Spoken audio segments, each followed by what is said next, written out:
D'Artagnan, who never turned his head, did not perceive it.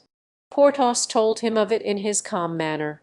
"If only we two arrive," said D'Artagnan, "it will be enough, since the duke's troop are only 4 in number."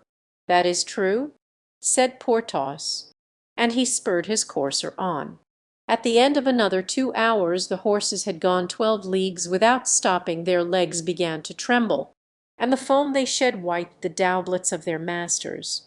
"Let us rest here an instant to give these poor creatures breathing time," said Porthos. "Let us rather kill them, yes, kill them," cried D'Artagnan. "I see fresh tracks. 'Tis not a quarter of an hour since they passed this place." In fact, the road was trodden by horses' feet, visible even in the approaching gloom of evening. They set out after a run of 2 leagues. Mousqueton's horse sank. "Gracious me," said Porthos, "there's Phoebus ruined. The cardinal will pay you 100 pistoles. I'm above that. Let us set out again. At full gallop. Yes, if we can."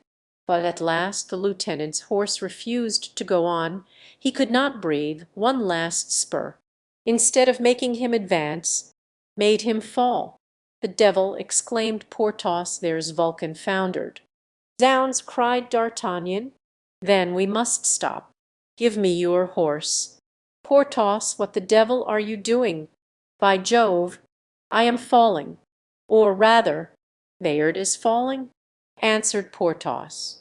All three then cried, "All's over." "Hush!" said D'Artagnan.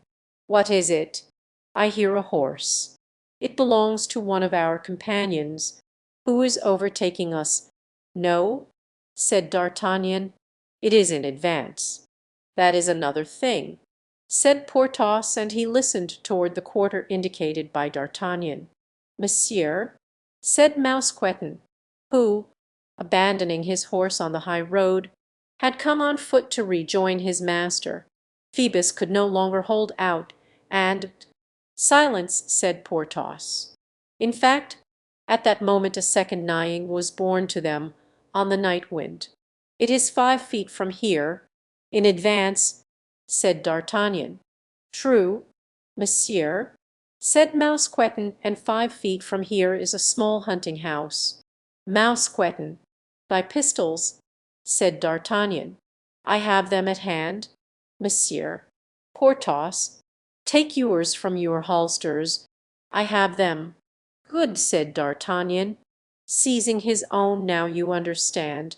Porthos, "Not too well. We are out on the king's service." "Well, for the king's service we need horses." "That is true," said Porthos. "Then not a word, but set to work." They went on through the darkness. Silent as phantoms, they saw a light glimmering in the midst of some trees. "Yonder is the house." "Porthos," said the Gascon, "let me do what I please, and do you what I do." They glided from tree to tree, till they arrived at 20 steps from the house unperceived, and saw, by means of a lantern suspended under a hut, 4 fine horses. A groom was rubbing them down. Near them were saddles and bridles. D'Artagnan approached quickly, making a sign to his 2 companions to remain a few steps behind. "I buy those horses," he said to the groom. The groom turned toward him with a look of surprise, but made no reply. "Didn't you hear?"